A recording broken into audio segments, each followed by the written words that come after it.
अस्सलाम वालेकुम, मेरा नाम डॉक्टर नाज़िया शकील है। मैंने अपना MBBS टाउ मेडिकल कॉलेज से किया है।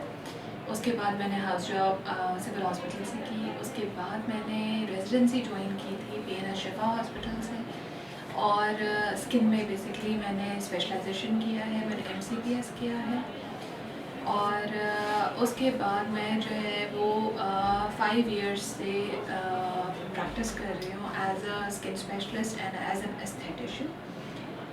बेसिकली हम डर्मेटोलॉजी और एस्थेटिक दोनों साथ प्रैक्टिस कर रहे होते हैं, क्योंकि आजकल सिर्फ डर्मेटोलॉजी मतलब सिर्फ स्किन डिजीज़ेस एसोसिएटेड सिर्फ इस चीज़ों से नहीं है, क्योंकि बहुत सारी चीज़ें आपको कोइंसाइड करके चलनी पड़ती हैं। जैसे आज का हमारा जो टॉपिक है वो बहुत कॉमन है बट बड़ा ज़रूरी है। तो उसके लिए हमें जो मैं एक्सप्लेन करूँगी आपको, बहुत सारी इन्फॉर्मेशन बताऊँगी जो बहुत कॉमन है। बेसिकली मैं 4 क्लिनिक्स पे प्रैक्टिस कर रही हूँ कराची में। एक मैं साउथ सिटी हॉस्पिटल में बैठती हूँ और दूसरा क्लिनिक मेरा DHA क्लिनिक्स है, दोनों डिफेंस की तरफ हैं।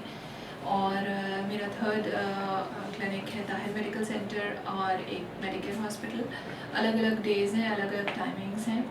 और मैं अपना जो है एस्थेटिक जो प्रैक्टिस या जो मैं अपने प्रोसीजर्स कर रही होती हूँ मोस्टली ताहिर मेडिकल सेंटर पे कर रही होती हूँ। हिस्टोरिज्म बेसिकली कहते हैं कि मोटा बाल आना फीमेल्स के अंदर, ठीक है, क्योंकि औरतों के अंदर मोटा बाल आना एक कॉमन चीज़ नहीं है। मर्दों में मोटा बाल होता है, जैसे बियर्ड एरिया पे या हाथों पे या पैरों पे ज़्यादा एक्सेसिव हेयर होना। औरतों के अंदर उन चीज़ों का मोटा बाल आना बहुत अनकॉमन समझा जाता है, और वो उनकी एक जो कॉन्फिडेंस लेवल होता है वो कम हो जाता है हिस्ट्रिज्म की वजह से। तो बेसिकली एक्सेसिव हेयर को हम हिस्ट्रिज्म कह रहे होते हैं। बेसिकली मोटे बाल हिस्ट्रिज्म बेसिकली या मोटा बाल आना औरत के अंदर उसके बहुत सारे रीज़न्स हैं। सबसे पहला रीज़न तो हम कहते हैं, जब हम स्टार्ट करते हैं कि जब फीमेल प्यूबर्टी को टच करती है लाइक 13-14 ईयर्स में, उसमें एक हार्मोनल चेंजेस आ रहे होते हैं बॉडी के अंदर, जिसमें उनका टेस्टोस्टेरोन लेवल सर्च कर रहा होता है। उस वजह से या अगर इम्बैलेंस होना शुरू हो जाए तो उसमें टेस्टोस्टेरोन लेवल जब बढ़ता है तो उसमें भी एक्सेसिव हेयर आ रहे होते हैं। सेकंड जो है, जब फीमेल जो है वो प्रेग्नेंट होती हैं तो उनके अंदर उस वक्त क्या होता है कि टेस्टोस्टेरोन लेवल्स हाई हो जाते हैं। अच्छा, टेस्टोस्टेरोन लेवल्स क्या हैं? आप सोच रहे होंगे कि मैं इस हार्मोन का नाम बार बार ले रही हूँ। टेस्टोस्टेरोन लेवल्स मेल हार्मोन्स होते हैं जो कि फीमेल्स में बहुत कम क्वांटिटी में होते हैं, लेकिन जब हार्मोनल इम्बैलेंस होता है तो टेस्टोस्टेरोन लेवल्स राइज करते हैं। और जब टेस्टोस्टेरोन लेवल्स राइज करते हैं, जो कि मेल्स के हार्मोन होते हैं और जो हमारी बॉडी में कम होते हैं फीमेल्स में, तो उस वजह से आपके एक्सेसिव हेयर ग्रोथ आना शुरू हो जाती है। दूसरे सिम्टम्स भी आ रहे होते हैं, लेकिन ये वन ऑफ द सिम्टम्स होता है। एक होता है फिर इसके बाद मेनोपॉज, जब फीमेल्स के नॉर्मल साइक्लिक जो पीरियड्स होते हैं वो ख़त्म हो रहे होते हैं, एंड हो रहा होता है लाइक आफ्टर 45। तब क्या होता है कि उनके अंदर एस्ट्रोजन प्रोजेस्टेरोन जो हार्मोन्स होते हैं जो फीमेल्स के अंदर होते हैं वो कम हो जाते हैं, और उस कम होने की वजह से टेस्टोस्टेरोन लेवल्स बढ़ने शुरू हो जाते हैं। वो भी एक स्टेज आता है जिसमें एक्सेसिव हेयर ग्रोथ हो रही होती है।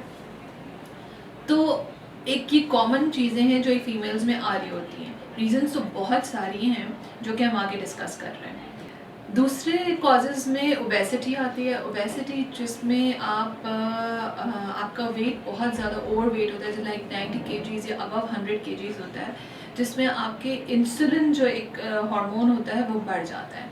उसकी वजह से भी टेस्टोस्टेरोन बढ़ रहा होता है, तो वो भी एक कॉज है। अच्छा, एक और कॉज है कि PCOS आजकल बहुत कॉमन है, और 65% ऑफ एशियन वुमेन के अंदर हमें पॉलीसिस्टिक ओवरीज मिलती हैं। पॉलीसिस्टिक ओवरीज क्या हैं? ये हम अपने आधे से ज़्यादा पेशेंट्स को समझा रहे होते हैं जब वो एक्सेसिव हेयर ग्रोथ के साथ हमारे साथ कंप्लेंट्स में आ रही होती हैं। तो उसमें क्या होता है कि PCOS पॉलीसिस्टिक ओवरीज में होता है कि ओवरीज के अंदर छोटी छोटी सिस्ट बन जाती हैं, जिसके अंदर से ये टेस्टोस्टेरोन हार्मोन निकलना शुरू हो जाता है, जो कि आपको male pattern excessive hair growth दे रहा होता है। आपके फेस पे, आपके हैंड्स पे, आपके पाँव पे, जो भी आपके जहाँ भी हेयर ग्रोथ होती है वो बहुत ज़्यादा थिक और कोर्स और काली हो जाती है, ज़्यादा काली हो जाती है। अच्छा, अब उसके अपने बहुत सारे सिम्टम्स होते हैं पीसीओएस के। उसमें आपका वेट भी बढ़ रहा होता है, आपको एक्ने भी हो रही होती है, आपके मेंसेस भी डिस्टर्ब्ड होते हैं और आपको एक्सेसिव हेयर ग्रोथ भी हो रही होती है। और अगर जो चाइल्ड बेयरिंग एज पे जो फीमेल्स होती हैं तो उनको कंसीव करने में बहुत ज़्यादा प्रॉब्लम्स हो रही होती हैं। उसकी डायग्नोसिस फिर हम अलग तरीके से अल्ट्रासाउंड करा के और कुछ हार्मोनल टेस्ट करवा के हमें पता चलता है कि उस पेशेंट को पीसीओएस है या नहीं है।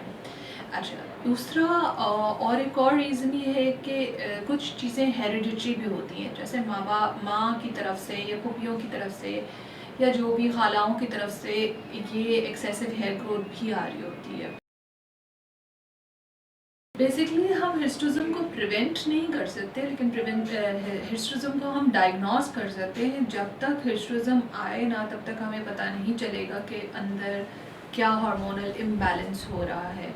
Once the patient come to us, लेकिन आपको ये पता होना चाहिए कि अगर आपकी बॉडी पे अजीब से मोटे थिक बाल आ रहे हैं, वो नॉर्मल नहीं है। That is not normal for a female, क्योंकि नॉर्मली फीमेल्स के बाल कम भी होते हैं, लाइट कलर्ड होते हैं और बिल्कुल थिन होते हैं। तो अगर वो एक्सेसिव आ रहे हैं तो हम आपको थोड़ा सा कॉन्शियस होकर डॉक्टर के पास ज़रूर जाना चाहिए, और उसके साथ दूसरे सिम्टम्स भी आ रहे होंगे तो ऑब्वियसली डॉक्टर आपको जो है डायग्नोस करेगा कि आपको वाकई हिस्टोरिज्म हो रहा है या नहीं। अच्छा, हिस्टोरिज्म के ट्रीटमेंट में जैसे मैंने बताया कि बहुत सारी टेस्ट हमें रिक्वायर्ड होते हैं, पेशेंट्स नहीं करवाना चाह रहे होते हैं। उनके साथ बहुत सारी एसोसिएशंस होती हैं कि उनको मेंस्ट्रुअल इरेगुलरिटीज़ होती हैं, जिनको हर महीने पीरियड्स नहीं आ रहे होते, उनका सारा हार्मोन्स डिस्टर्ब हो रहे होते हैं। उनको साथ में अगर वेट गेन भी होता है तो वो भी एक बहुत बड़ा इशू है। तो पेशेंट्स को हम इस तरह गाइड कर रहे होते हैं कि अगर सारे टेस्ट की प्रोफाइल्स वो लेकर आते हैं, हम उनका जो है इंसुलिन का भी टेस्ट करवाते हैं, हम उनके सारे अल्ट्रासाउंड भी करा रहे होते हैं, सारे हार्मोनल प्रोफाइल भी करा रहे होते हैं। और फिर जब हम डायग्नोस कर लेते हैं कि जी हार्मोनल प्रॉब्लम है, तो फिर हम उनको एज इन मेडिसिन भी दे रहे होते हैं, जो एक लॉन्गर पीरियड ऑफ टाइम पर उनको लेनी पड़ती है। साथ में आजकल जो ऐसी बात है, एस्थेटिक्स इतना ज़्यादा फील्ड में आ गया है, विथ डर्माटोलॉजी लोग प्रैक्टिस कर रहे हैं एस्थेटिक भी, और उसमें बहुत सारे लेज़र्स, मॉडिफाइड लेज़र्स आ गए हैं जो आपके हिस्टोरिज्म पे काम कर रहे हैं। फॉर एग्ज़ाम्पल अगर मैं आपको दो लेज़र्स का ही बताऊं, तो एक आईपीएल लेज़र है जो कि वो भी बहुत अच्छा है, और एक एंटी-एग लेज़र है। बेसिकली आईपीएल बहुत अच्छा आपके एक्सेसिव हेयर ग्रोथ पे और काले बालों के ऊपर इफ़ेक्ट करता है, और वो उसको थिन कर देता है। अच्छा, और लेकिन उसके कुछ सेशंस रिक्वायर्ड होते हैं, एवरी मंथ हमें बुलाना पड़ता है पेशेंट्स को। और क्योंकि जो हेयर ग्रोथ होती है वो हमें बेसिकली हमें रूट्स को बर्न करना होता है, तो हम उनको एवरी मंथ बुलाते हैं और एवरी मंथ उनका लेज़र हो रहा होता है।